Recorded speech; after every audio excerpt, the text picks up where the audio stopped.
Hello, and welcome to virtual education brought to you by Carolina Donor Services. Today, we are going to talk about the brain dead organ donor and how you and your hospital can partner with Carolina Donor Services in order to maximize the gift of donation.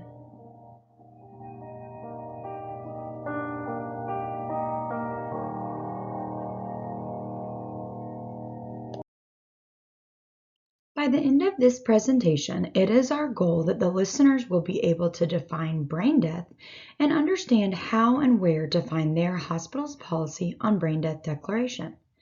We hope that you will be able to recognize the role of the medical team in supporting and caring for patients who have been declared brain dead and become authorized organ donors.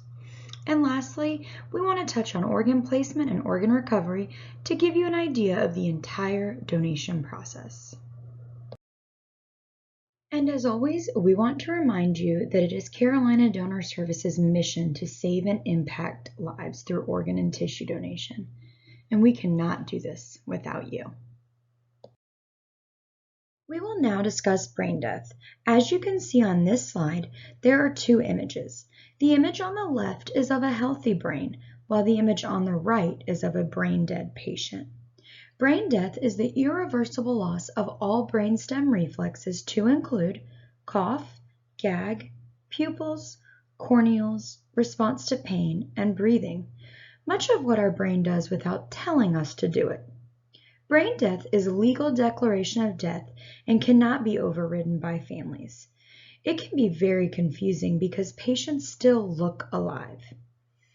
It is a difficult concept, but medical doctors can provide a lot of guidance in helping families understand brain death prior to making any decisions regarding organ donation. Each hospital has their own policy regarding brain death declaration. Although there is an overarching practice regarding brain death, some hospitals choose to go above and beyond the legal requirements to ensure understanding by hospital staff and families. A basic brain death declaration will include a clinical exam in which brainstem reflexes are assessed without the presence of medication, drugs, or other contraindications which may impact the function of the brain. This will also include an apnea test to determine if a patient can initiate breaths on their own. Hospitals may also perform ancillary testing to include a cerebral blood flow, a CT scan, MRI, or EEG to further assess brain function. As always, please refer to your hospital policy to ensure compliance. Per hospital policy, patients should be referred to Carolina Donor Services prior to brain death testing. If Carolina Donor Services determines that a patient may have potential for donation, it is likely that we will not become involved with family until after the legal declaration of death. We will huddle with all parties involved in the care of the patient and discuss the best time to approach the family for the opportunity of donation. If you have additional questions about the support that CDS provides to families, please click on the image in the bottom right hand of the screen to be taken to our Family Services video. After authorization for donation is obtained, Carolina Donor Services will work tirelessly to make donation happen. We are able to manage brain dead organ donors ourselves. We will direct patient care, and depending on your hospital, we may even be able to place orders in the EMR ourselves. When patients are brain dead, they have the maximal opportunity to give life. The clinical coordinator will assess all organ systems for placement to include heart, lungs, liver, kidneys, pancreas, and intestine. Fair warning. The beginning of a brain dead organ donor case can be very challenging for staff. We will ask a lot of you, and please know if you have any questions or concerns, we are here to help. We are so thankful for you and all of your work. While the patient is maintained in the intensive care unit, Carolina Donor Services will be working behind the scenes to find the perfect match for the donor's organs. We utilize an online system managed by the United Network for Organ Sharing.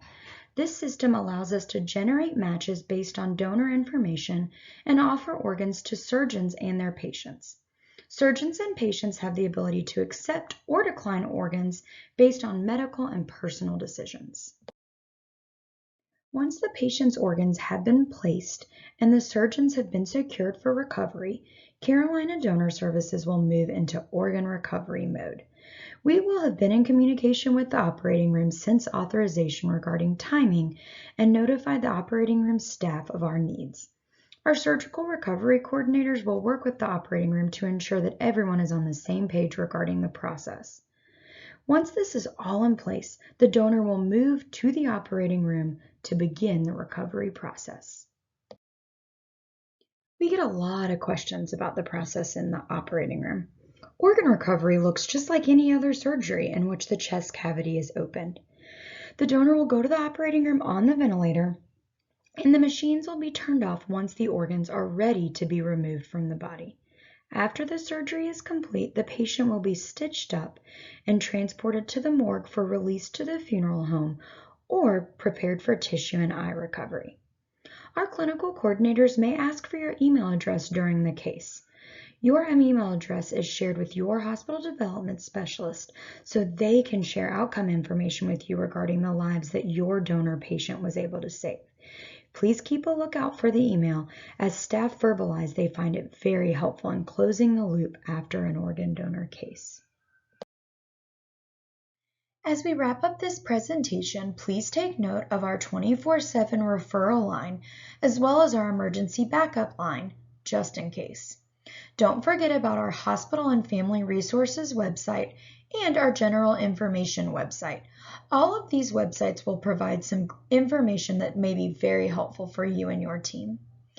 Please don't hesitate to reach out to your hospital development specialist if you have any recommendations, needs, or requests. That's what we're here for. And lastly, we wanted to thank you for all that you are doing in order to make donation happen. We can't do it without you. Carolina Donor Services and those on the transplant waiting list are so thankful for you.